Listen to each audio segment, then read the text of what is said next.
So this sponsor is Andrews Business Services. I think you guys are all familiar with Andrews. If not, they're a great partner. They would like for us to read something about them. Andrews Business Services is a distributor of a complete line of custom imprinted promotional products from some of the best suppliers in the country. They have about 750,000 items available on andrewsbusiness.com, on which you can have your logo imprinted. We use our relationship with these great suppliers to get great special pricing for you on high quality products. A good starting point for you is our annual Andrews Specials flyer, which can be found on our website, or we can email a PDF file for you. They specialize in working with colleges and universities to help them promote their institutions and programs. We therefore belong to all the collegiate licensing companies and are experienced at working within those compliance programs to take good care of your trademarked branding images. We also belong to the international organization Fair Labor Association to protect the workers in our industry all over the world. We take pride in giving the highest level of customer service, and you can expect a quick response from our professional staff when you need us to go work for you. We also make it easy for you to work with us. We extend that 30 terms to all colleges, whether or not you have been a customer before. We work within each institution's purchase order system and help you get your project done quickly and correctly. They have for years supported our home state GACRAO as well as the similar organizations in the states surrounding Georgia. We love our college people and appreciate the loyal support they have given us for so long. Please call or email with your request and we will go to work for you. Thank you. So I can vouch for that. Andrews is just amazing. They always do a huge in-kind donation at GACRAO and just wonderful for us to work with. So all of the swag that we hand out and provide at GACRAO for our membership comes from Andrews, and they are phenomenal to work with, and we absolutely love having them as a partner. So appreciate their support for this roundtable today. With that, I will hand it over to Caitlin Sampson. She's going to moderate our session today and get us started. So Caitlin, the floor is yours. Hey everyone, so Caitlin, I am at ABAC, so we're going to go ahead and get started. So in terms of visits, I guess my first question or conversation starter is, what have you found with all of the changes due to COVID is working the best for your institution that you would like to share with others? I mean, I think it's been so much trial and error. And it's sticking with it's selecting something and kind of sticking with it. You know, we've done the in-person and we've done the virtual. Our in-person is very limited, obviously because of social distancing guidelines. But sticking to those times and being consistent and providing a lot of messaging to the students has been important. With our virtual stuff, it is all over the place. We have done numerous times throughout the days, evenings, and there really hasn't been any one thing that has been more successful than others. And I think a lot of colleges are seeing that as well. I know, speaking at ABAC, we've added additional tour times because we're trying to limit, of course, the number at one tour time. So we've added more tour times because the tours tend to be moving quicker when there is only one family. And that's helped a lot. And it actually seems the families really enjoy the wide selection of time options. And we've found that our 4 o'clock tour, which we've never offered in the past, is actually pretty popular. I guess parents like the idea of only taking a half day off work to come bring their student down.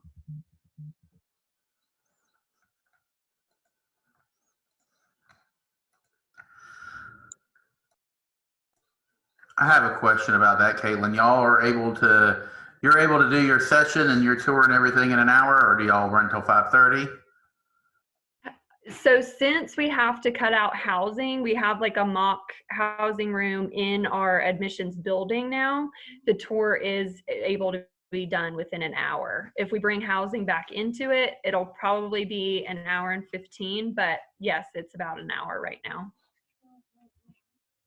That's awesome. Did y'all like build a little room in your building to look like a dorm room?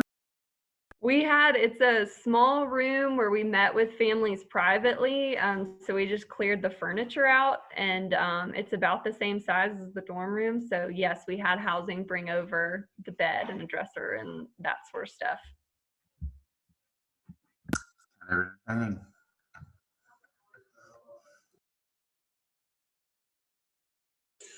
I'll say one thing that we did that that worked well that I think is definitely going to carry over past COVID, past virtual era, is really targeting, making our events more targeted, more specific. So we, rather than trying to do a large virtual version of like our big visit for the fall semester, we broke it up into smaller ones based on academic programs, academic colleges, things like that, which I think we're continuing in the spring. And so it's not as much on the daily visit side, but in terms of the events, we found that to be super helpful because students are enjoying that they get to tune in and hear about what they want to learn about, not necessarily having to walk through a whole day and cross their fingers and hope that they're getting something that's useful to them. So, not too much changed on our daily visit side, but in terms of events, that's something that we found super helpful that I think is going to carry on over. I'll also say when with our open houses, when we do live campus tours, we've moved those to Instagram, doing Instagram live.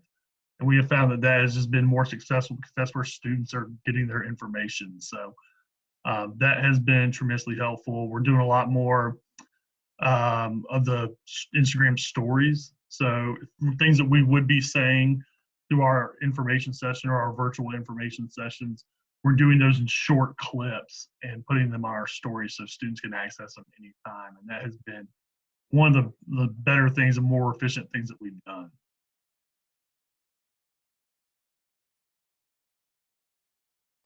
Taylor, a question on that. Are y'all seeing a lot of engagement in the moment with that? Or, are y'all carrying it over and then like posting things to be accessed later and seeing more engagement once it's posted? Where are y'all seeing the majority of that? Yeah, so and when I say stories, so there's story stuff, but then we add it to our highlights too, so they can access it later. I always get the two confused. So we'll do the lives, we'll add stuff to the story and put it highlights so they can go back and look at it, and those have been wonderful. And even in just we have a campaign to get students to come back to Columbus and go to school, so just putting that kind of information instead of doing like a mass email like we would normally do, we just have a text and then send them to the Instagram page to watch that short clip, and even walking them through the application or how to request their transcript, right, has just been so helpful because a lot of people just don't know. A lot of students just don't know. So that has been wonderful for us.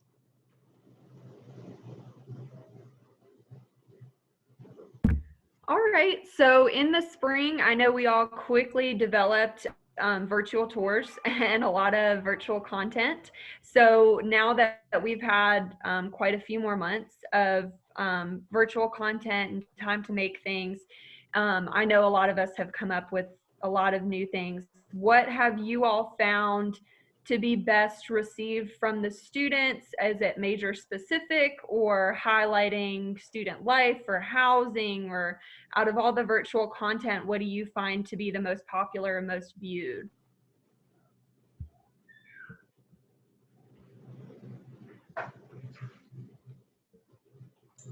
So we did a YouTube virtual tour, and Caitlin, it was similar to what y'all's looked like because I saw yours, very, very similar in structure and everything to the one that you all did. And it got it. I don't know how many views we're up to, but for us, it's a lot. Our marketing company, our marketing office on campus spent about 6 months putting together a 30-second video and worked with with our marketing company for the university. And basically they spent a lot of money and a lot of time and a lot of energy. And I think we took about 2 weeks to write, film, and edit a virtual tour. And we had a whole lot more views than they did. So it's kind of entertaining. But I think students like YouTube is always great, but being able to sit there in 3 or 4 minutes, see pretty much the highlights of campus, I'm still iffy on the whole virtual tours, the expensive virtual tours that I've got to click and walk around and scroll. I've tried some of those on campuses and they look really cool, but I get bored really quick. And so that video, I think, has been good for us. We've done Instagram Live videos, specifically when we do our Discover Days. And the biggest thing, it's part of our Discover Week that we do. And the biggest thing is students really want to see the inside of our dorms. So luckily our Team 58, which are our tour guides, they've let us in. But that's been the biggest struggle because even on our in-person tours, they can't see the inside of the dorm rooms.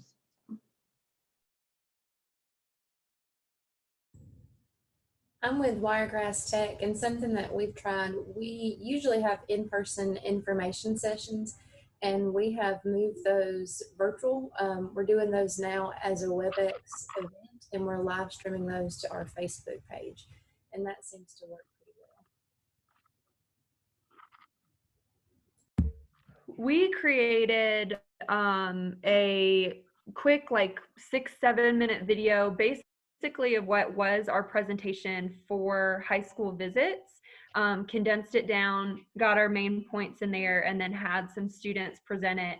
And our video guy did an amazing job. It seriously is probably the best video ABAC's ever produced. But we are able to send that out to counselors and teachers.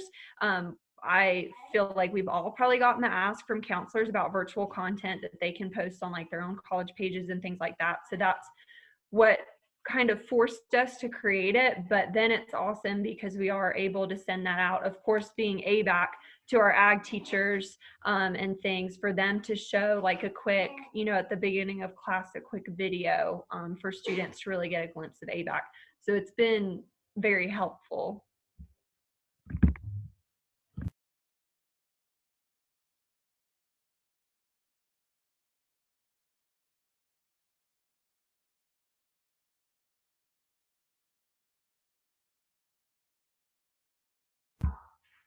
All right, if that was all for that section, then and I know a couple people have touched briefly on information sessions, but what type of information sessions are institutions doing? Are they doing a major specific, or is it more of current students guiding the information session, just talking generally about the institution? What have different institutions been doing that they've found successful?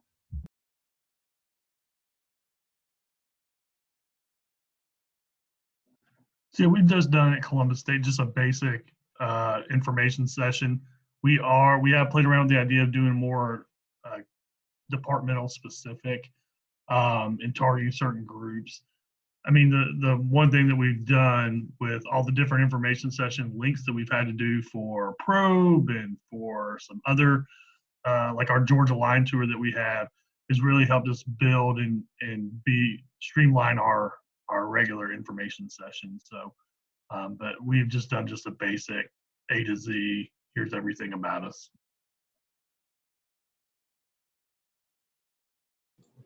And one thing we also offer, with the tours, whenever they register, I reach out, see if they want to talk with any specific majors.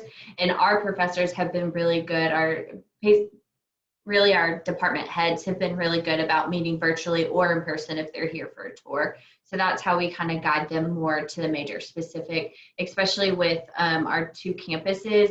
Our fine arts, our communication, nursing, education, they're all on one campus. So they really focus on, especially our fine arts professors, touring them around our whole fine arts facility. So that's one way we streamline the major specific info sessions. I kind of touched on this earlier when I talked about doing some of the academic specific stuff, but we've done a whole mix and tried to kind of follow where that student demand and where the questions we've gotten have been. So like we've done a virtual tour info session every day, just kind of added that into our regular tour schedule. There's not an actual virtual tour component, but it's just the virtual info session, and that's our generic admission session.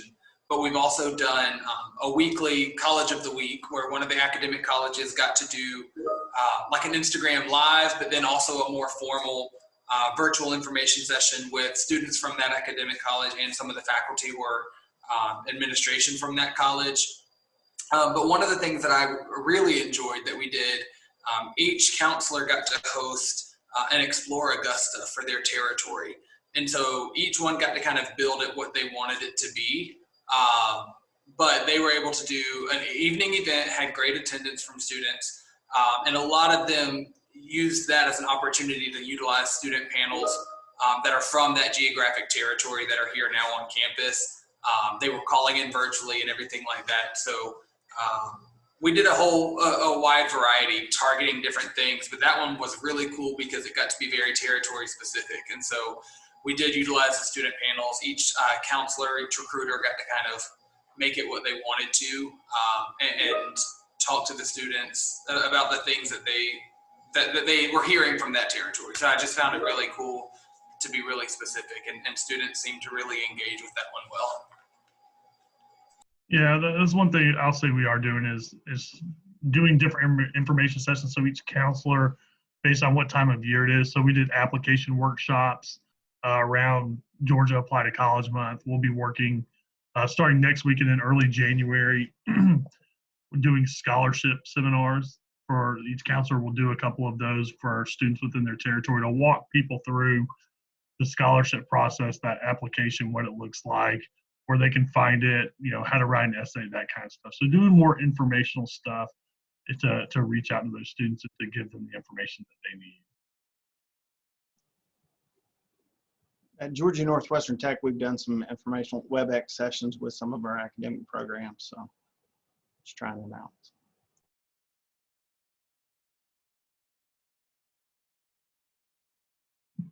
Jason, is that harder since I know that there's so much about being, sitting in a classroom and watching an English professor teach is one thing, but for your students that are, wanting to do welding, where are they getting the same amount of content or the same level? Are they responding well? Really the challenge has just been the sign up participation, but we're looking at some options and, definitely exploring with it, and wanted to hear today maybe some other ideas too.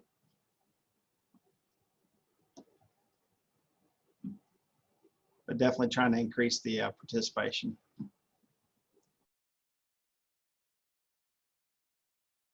Yeah, I guess I want to ask a question. What is everyone, as far as like their yield rate or their show rate for students? Is it pretty high? Is it low? I guess what is it fairly, is it the same as it was before? So like, are your in-persons higher attended or a higher show rate than your virtual stuff? You might want to share that info. Our in-person stuff is higher, but we're seeing much lower participation overall than we have in last spring when I was here. So yeah.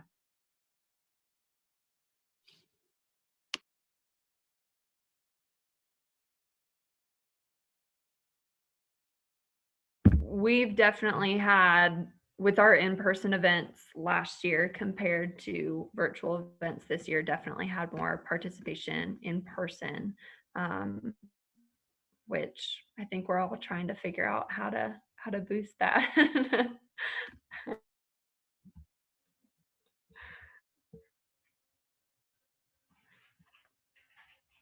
All right. So what are you all feeling you're struggling with the most with this conversion? I guess just with visits in general, with changes with COVID, or maybe even some other changes that the rest of our institutions can help you out at, or with, what do you feel you're struggling with adjusting to the most? And then we can hear input from other institutions on maybe how they've solved that situation at their institution. I don't know if anyone has an answer for this or a solution, but our biggest struggle right now is just obviously the unknown. I think that we are trying to balance planning efficient and effective events, but also knowing that we don't want to plan too much in case we have to change that around, but no one wants to be the first one to do something or the last one to do something. And so it's hard because we don't want to plan too much, but we want to have things on the calendar that we can advertise. And so that's our struggle. Again, I don't know that anyone has a solution for that, but that's our challenge. And we have a brand new staff. Everyone in our office is new. Our new coordinator for our campus visit experience is on here. She started last week. So we're kind of throwing her in the middle of a pandemic to plan some on-campus events. So that's our challenge. If anyone has an answer, I'm all ears. One thing, Caleb, that I would suggest is like having like a rain location. So like planning the actual event, but then also doing the backup. So whenever you do have to switch it, for instance, we were all supposed to be back on the 10th and now we're not coming back until January. So always have that like rain location thought, just so if you do have to switch it quick, it's easy. One thing that we're trying to do is really pump into accepted students already, which I like, and we're going to do like a drive-through. Our campus is all lit up with Christmas lights, so we're doing like a drive-through accepted student day for local students, and we just have a little goodie bag for them, just getting them ready for fall because their senior year is not as much fun, just like last senior year. So just something right before the holiday. And Caleb, if your new employee needs any help on campus planning, I'm still kind of new at it, but I'm here too, so just reach out.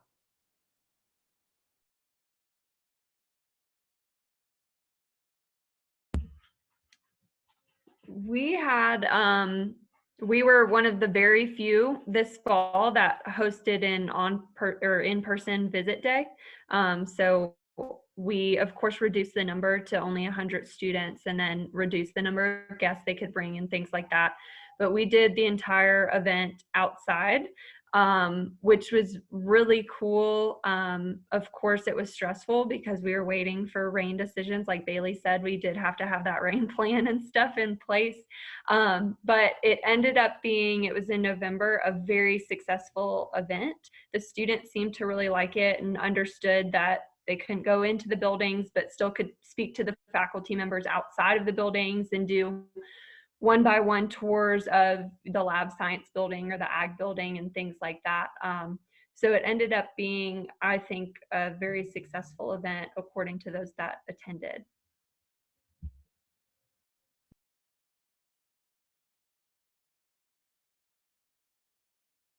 And I think just talking to your staff about making sure, hey, patience, like it's okay. We don't have to have it all figured out. Like what I constantly remind my people is the students don't know what they don't know, right? Like they're going to show up and be like, oh my God, I saw a pretty campus. Like you're going to feel like it's falling apart in the background, but they're going to be like, I talked to a professor, it was great.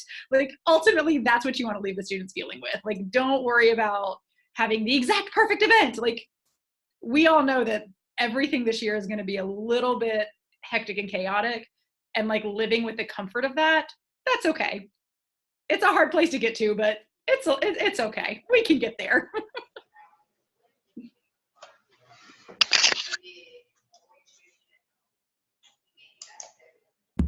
All right. Are there any other questions in general about campus visits, virtual visits, information sessions for any of us that you'd like to ask? I have a quick question, if I could. Mm-hmm. I'm Angela Young. I'm the newbie at Augusta University in the campus visit experience position, so this is incredibly relevant to me, and I'm grateful that everyone is offering up their wisdom and experience, and frankly, just the reality of the emotion and the effort that is required to be thoughtful right now. I'm curious to know if there has been an increased interest in creating more boutique events. Caleb shared a little bit about some of the stuff that we had done on social media that focused on smaller populations, and I think someone else said something about that, somebody that has 2 campuses, about having smaller population events. I'm curious if anybody has done any brainstorming or had any experiences so far with smaller boutique events, smaller groups of students for what would normally be the biggest events, like a preview day or an admitted accepted student day. So at Georgia Southwestern, we normally do 3 preview days, and I think we're doing 6 or 7 preview days. We spread them out, so just about one a month. We did 2 in the fall, We were supposed to have one this weekend, but we're holding an on-campus graduation, so we had to switch that one up. But we've got 4 planned for the spring, and our goal is to get 40, 50 students at each of them. We're small, so we would normally have about 150 at one. We're shooting for hopefully no more than 50 at any of them, and we'll cap it if we get close to that. That's probably the closest we've done to that. So just trying to create more events, using more or less the blueprint that you've used in the past to accommodate smaller populations, but the same purpose. We adjusted the day a little bit. Honestly, we tried to make the day a little bit easier on us and the individuals on campus as far as setup is concerned and everything, and then just making sure we're separating people.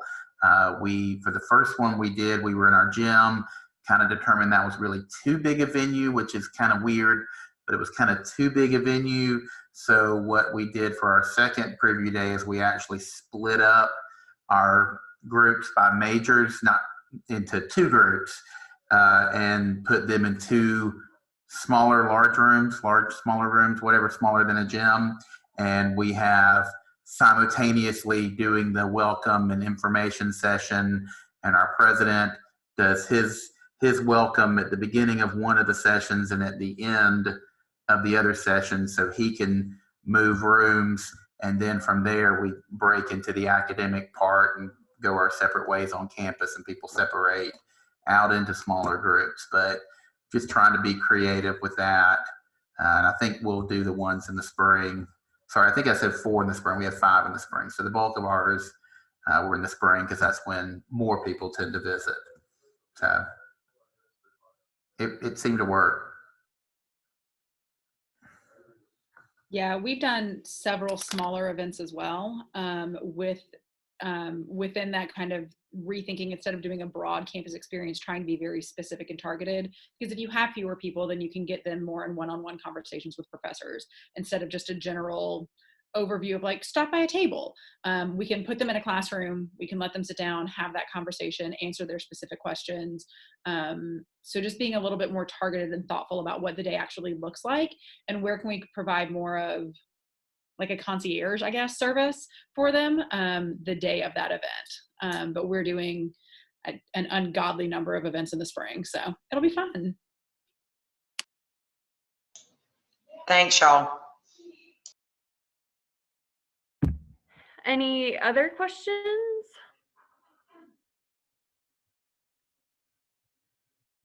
So is there anything anybody has wanted to do but has been told no, or like some great idea that's been shot down? I would love to know if that's happened on your campus.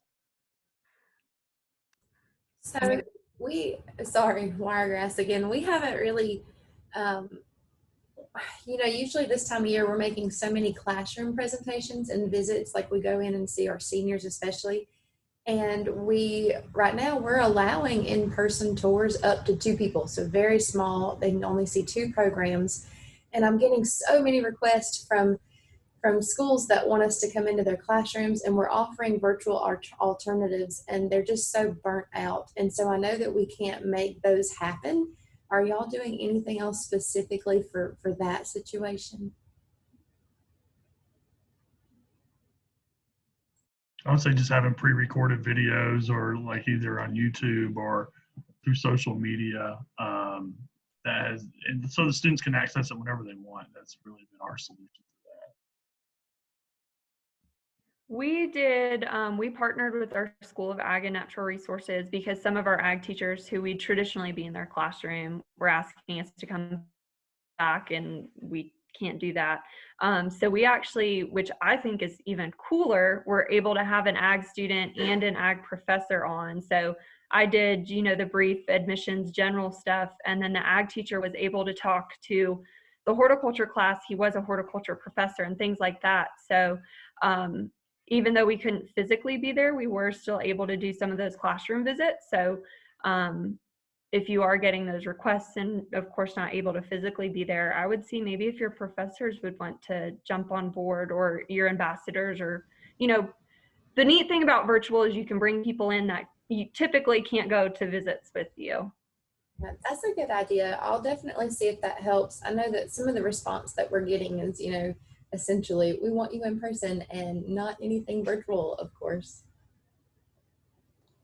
I'll say one thing that we learned with the last talking to the high schoolers is they want to hear what the admissions requirements are, but they want to hear from the students too. So bringing in your tour guides or your ambassadors along with somebody who's not just talking to them, telling them how wonderful CSU is, but actually, or whatever your college is, and then and also having somebody like a professor or a student who actually lives it every day as well works too. I'll say that if you did not attend last week's high school panel, I do suggest going on to our YouTube, the GACRAO YouTube channel, and looking for that. It was great information that some students at Calvary Day School in Savannah share with us about how the information they like to receive, how they like to receive it, what they've enjoyed, what they don't like, those types of things. So definitely go check that out. It was a really critical and very solid information from the students.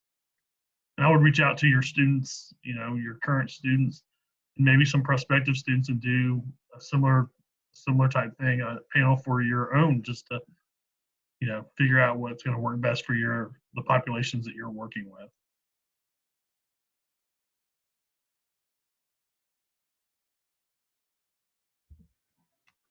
All right, any other questions? Okay. Well, if we don't have any other questions, then we'll go ahead and wrap it up for today. Thank you all so much for joining us, and we'll have another one next week at 4 o'clock, right, Taylor? Next week at 4? Yes, so same link and everything, so hop on, and we hope to see you again. Thanks, Caitlin. Bye. Thanks, Caitlin. Thanks, y'all.